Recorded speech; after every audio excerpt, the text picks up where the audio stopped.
Gene cloning tools. In this session, we are going to focus on one of the plasmid vectors that was designed, one of the first plasmid vectors that was designed, and that is PBR322. So let us look at the learning outcomes of this session. PBR322 is one of the first vectors to be developed for cloning in E. coli. It was constructed using parts of different plasmids to enable insertion of the gene of interest and use of selectable markers with the basic concept of insertional inactivation. pBr322 was developed into more useful and sophisticated cloning vectors over a period of time.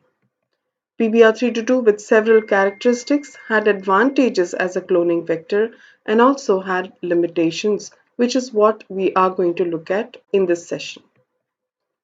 Now first going to the nomenclature of pBr322, and the nomenclature of pBr322 is kind of going to give you an idea how every plasmid is named.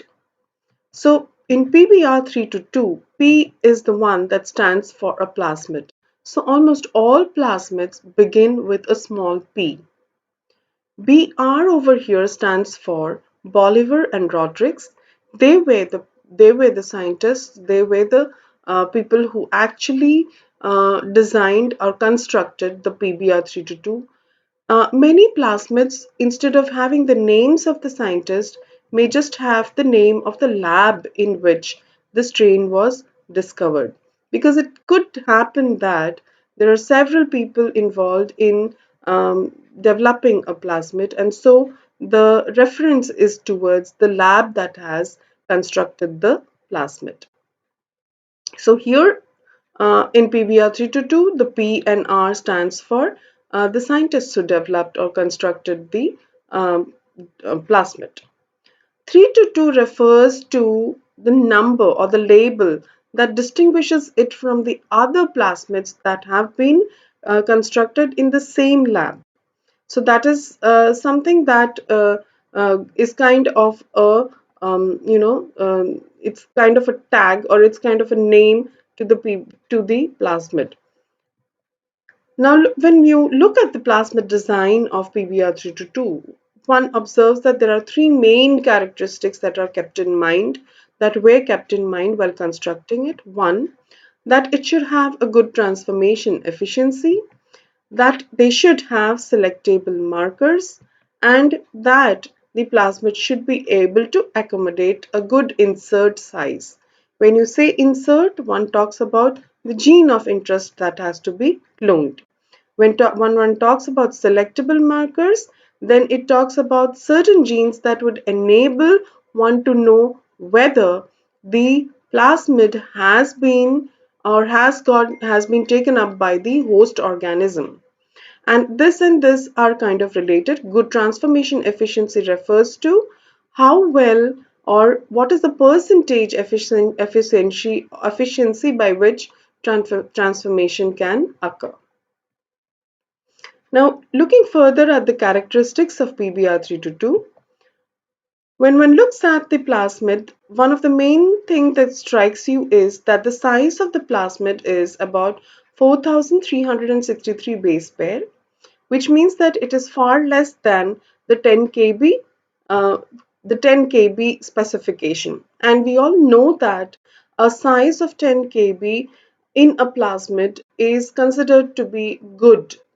The reason being that anything 10 kb or less is easy to purify, and only if you can purify you can use it properly. So handling becomes easy if it is lesser than 10 kb.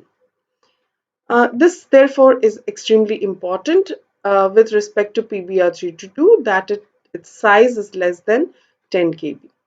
And here, therefore, you can immediately note that if you have about 4 kb size of plasmid, you can at least have your gene of interest of about 6 kb. So that would make it around 10 kb, and it would still be easy to handle. So even with the gene of interest, the plasmid can go up to 10 kb, and with 10 kb itself it would be easy to handle. So therefore that is a very attractive characteristic of the of this plasmid. Then the second fact is that it has two antibiotic resistant genes. One is the ampicillin resistant gene and the other one is the tetracycline resistant gene, and both of these can act as selectable markers. Why do we call it so? Because suppose an E. coli takes up this plasmid, then this plasmid having ampicillin resistance gene and the tetracycline resistant gene, this plasmid will confer the E. coli with resistance to both ampicillin and tetracycline. So E. coli containing this ampicillin will grow in media containing ampicillin and tetracycline. So therefore, if you have E. coli without the plasmid and you have E. coli with the plasmid, the ones that have the plasmid will continue to grow. But the ones that do not have the plasmid will be killed by the antibiotic present in the media. And this is therefore understood to be what is called as positive selection. And for us, what is important is that you are able to immediately say that yes, the E. coli has taken up the plasmid.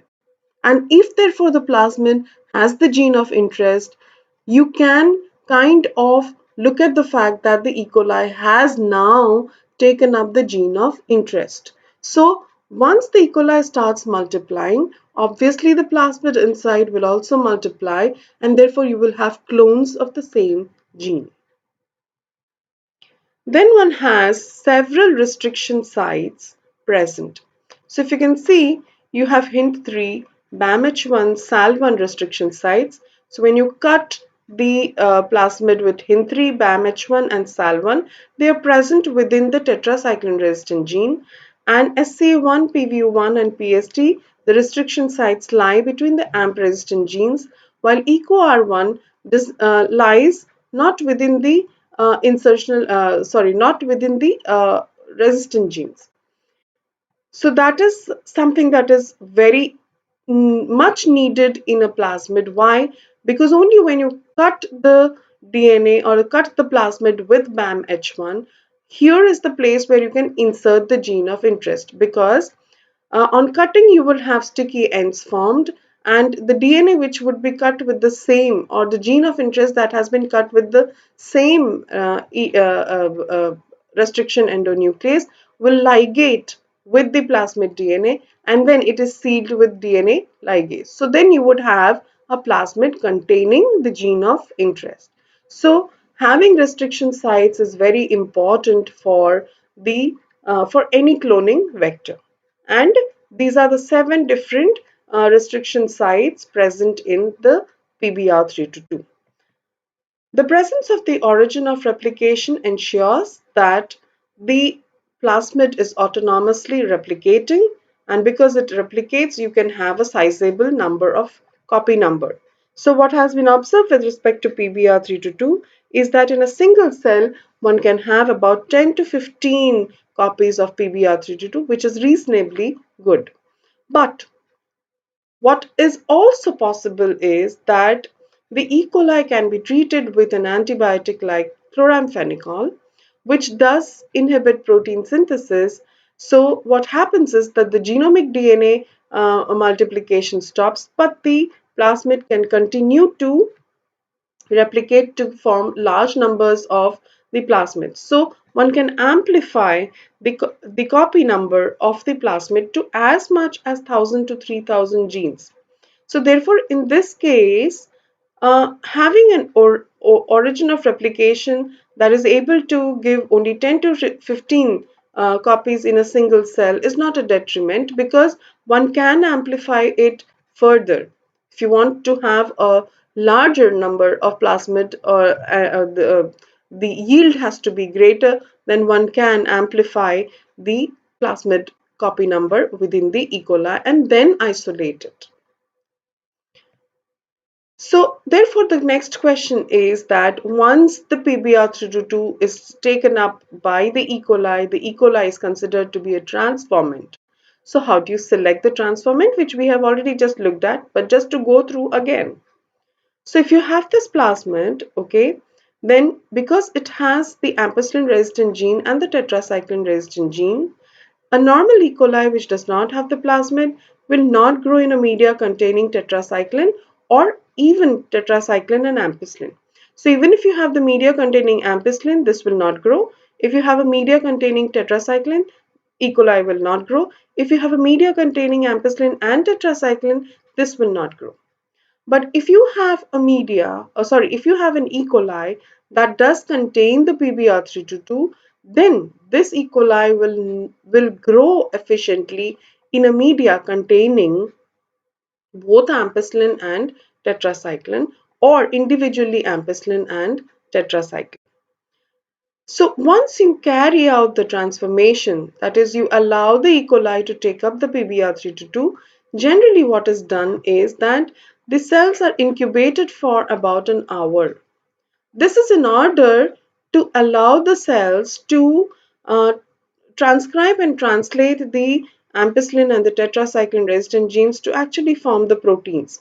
So these proteins are able to resist the ampicillin and the tetracycline. So therefore, when you have after an hour, when you plate these E. coli on the plate containing either ampicillin or tetracycline or both, then the E. coli will form the colonies. So that is when you have the colony formed on a plate containing ampicillin and tetracycline, you immediately come to know that this is definitely a transformant because it contains the pBr322 within it. Now, say for example, this plasmid is cut with EcoR1 and a gene of interest is placed at this restriction site.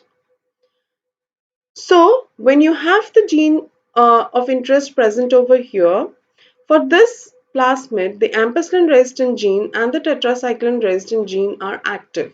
They are intact and active. When and therefore, a normal plasmid without the insert and a plasmid with the insert. So this is a pBr322 with the insert and this is the pBr322 without the insert. Okay.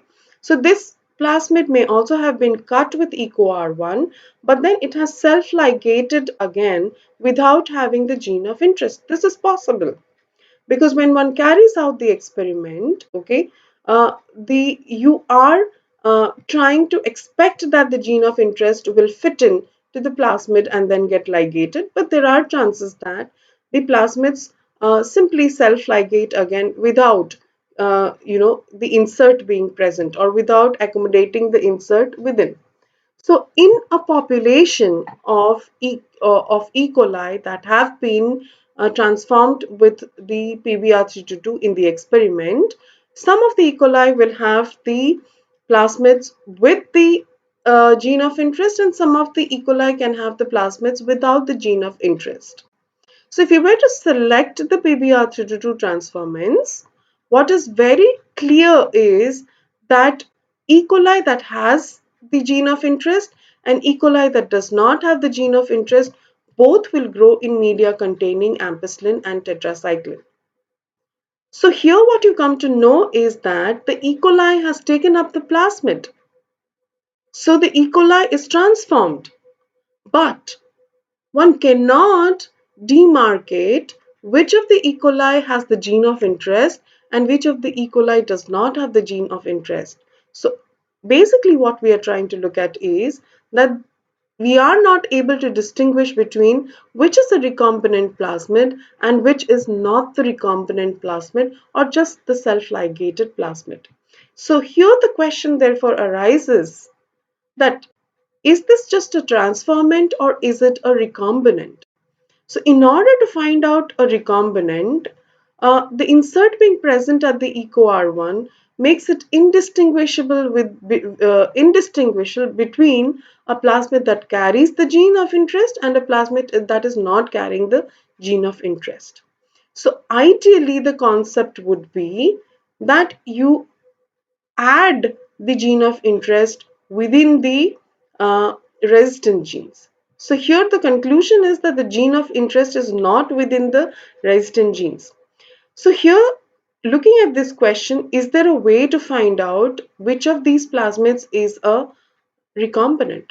So what can be done is that the E. coli colonies that are growing in the plate, they can be picked up and the plasmids can be isolated, and then you can run them on a gel.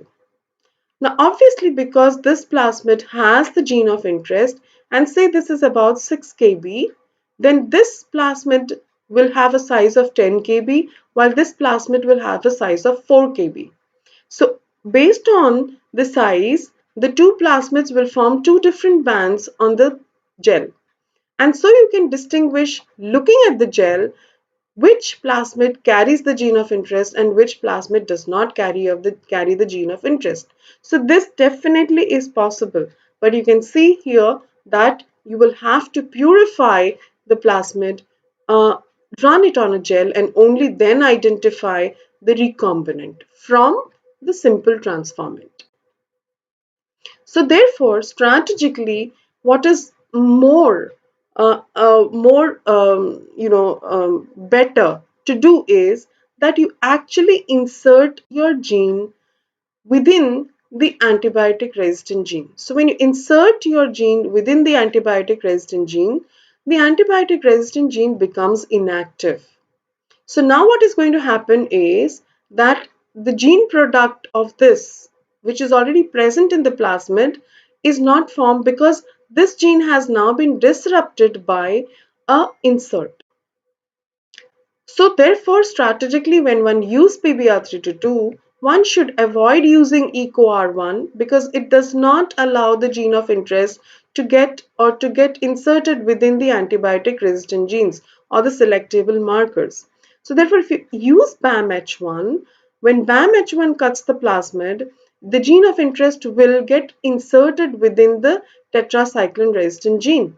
And so a plasmid that is resistant to both ampicillin and tetracycline after the cloning, after the insertion of the gene, will now be resistant to ampicillin but susceptible to tetracycline, sensitive to tetracycline. So, how do you distinguish between a simple vector and a recombinant vector? The one that is the one that is resistant to both ampicillin and tetracycline is a normal vector without the gene of interest. But a PBR322, which has the gene of interest at the tetracycline resistant gene, will be susceptible or sensitive to tetracycline and only resistant to ampicillin. Therefore, this concept is what is called as insertional inactivation, which means the selectable marker is getting inactivated because of the insertion of a new DNA within it. So, in this scenario, both the E. coli containing a normal vector and an E. coli containing PBR322 with a gene of interest would grow in ampicillin containing media. But in a media containing ampicillin and tetracycline, an E. coli containing a normal vector will easily grow, but an E. coli containing the recombinant plasmid will not grow on this media because now this E. coli is sensitive to tetracycline and it is only resistant to ampicillin. So although it can resist ampicillin, the tetracycline present in this media will not allow the bacteria containing this recombinant to grow.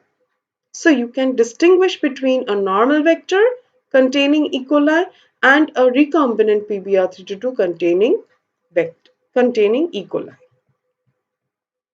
So therefore, the identification of pBr322 now becomes recombinant now becomes possible. So what is generally done for identification of pBr322 recombinants is that once the cloning has been carried out and the gene of interest is present in the tetracycline resistant gene region, then one grows all the bacteria in ampicillin containing media. So this is going to reveal or this is going to allow all E. coli that have taken up pBr322 whether the pBr322 is a recombinant or it is not a recombinant. So all pBr322 containing bacteria will grow in this media. But now what is needed to be done is, from all these colonies that have grown, one has to identify which one of these has a PBR322 that carries the gene of interest. So what is done is that uh, one carries out a process that is called as replica plating.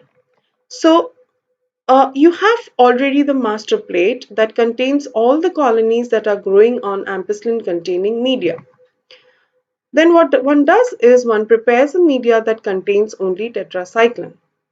And using a wooden block or a velvet cloth, one presses this on the surface of the ampicillin containing master plate. And what will therefore happen is that these colonies will adhere to the surface of the wooden block. And just like it was positioned in the same position, it would be now pressed on this media. So therefore, these colonies will now be attaching to the tetracycline media exactly the same positions as the original master plate colonies were. So when you incubate these plates, what is observed is that you would have fewer bacterial colonies growing, and only those colonies will grow that also have tetracycline resistant gene within it. So effectively what is going to happen is that only those colonies will grow on tetracycline media that has a normal pBr322. But if there is a bacteria that has a recombinant pBr322, then that will not grow in tetracycline containing media. So this is what is observed. So when you look at this, these two plates are identical, but this has ampicillin and this has tetracycline. So when you compare the colonies, you can find out that these colonies which are growing are having normal PBR322, while these where you should have had a colony growing, there is no colony growing, and so this contains the PBR32 recombinant, this contains the pBr322 recombinant, and this also contains the pBr322 recombinant. So you are identifying which of the colonies in the master plate is not growing in tetracycline containing plate. So therefore this is a kind of negative selection. That is, those that contain the pBr322 recombinant are not growing on a plate or on a selective media. So therefore this it becomes a two-step method. You first grow it in ampicillin, do the replica plating, grow it in tetracycline media, and only then you are able to identify those pBr322 which have the gene of interest. So the construction of the PV. So therefore, this is how the transformants are distinguished from the recombinants. Now let us look at how the PBR322 was constructed. So PBR322, the final PBR322 is constructed from three different naturally occurring plasmids. One is the R1 plasmid that has the ampicillin resistant gene. Second is the R65 plasmid which has the tetracycline resistant gene. And third is the PMB1 which has the origin of replication. So these are collated together to form initially a plasmid which has the ampicillin resistant gene, a tetracycline resistant gene and origin, but then there is slight rearrangement done, modification done. The plasmid is made smaller, okay? So there is removal of several genes which are not required to be used as a cloning vector to bring it finally to PBR322. So when you look at the structure of PBR322, you will automatically come to see that this part of the PBR322 is from R1, this part of the PBR322 is from R65, and this part of the PBR322 is from PMB1. Now, of course, over a period of time, using pBr322, many plasmids have further been obtained or designed to make use of pBr322 even more efficient. So, a pBr322, when 1089 base pairs have been deleted, one gets pBr327. With this deletion, what was observed is that the replication of pBr327 differs from that of pBr322 and one gets more copy number. What was also observed is that with the deletion of 1089 base pairs, the PBR322, which was a conjugative plasmid, is now no longer a conjugative plasmid. So PBR327 is not a conjugative plasmid. We all know that if a plasmid is conjugative, then it can transfer itself from one bacteria to another bacteria by forming a conjugation tube. So on its own, it will be able to transfer horizontally the plasmid to several bacteria. With the conjugative plasmid, with the conjugative genes not being there in the plasmid, PBR327, if it contains the gene of interest, then this plasmid will be contained in one bacteria only. It will not give the plasmid to the other bacteria on its own. Okay, so if you want that the gene of interest be present only in one bacteria and doesn't spread in the population, then the biological containment can be done by removing the conjugative genes, that is the TRA genes. And then you will have the PBR327, which is not now conjugative. And also, it gives rise to a higher copy number. Plus, it is even further smaller than the PBR322. So, the gene of insert that can be put in this can be about 1000 base pairs longer. So, instead of 6 kb gene, you can also insert a gene which is about 7 kb. So that also has improved. So that is how one has obtained over a period of time several modified plasmids from the PBR322 itself. Although currently PBR322 is not a cloning vector that is used because one has several other options available commercially with much better specifications and more efficient uh, um, transformation efficiency. So let us make the conclusions. PBR322 has an ensemble of characteristics that a suitable cloning vector for E. coli should have. Being a plasmid of less than 10 kb, it is purified with ease, and this is something very important. PBR322 has reasonably good copy number. Of course, you can increase the copy number by amplification, and it has two selectable markers, AMP resistant gene and tetracycline resistant gene, within which are present several restriction sites. So, by insertional inactivations, recombinants can be selected. The construction of PBR322 is from three different plasmids, with each contributing to developing the specifications for its use as a cloning vector. PBR322 has been further modified to get over time cloning vectors with more efficient specifications.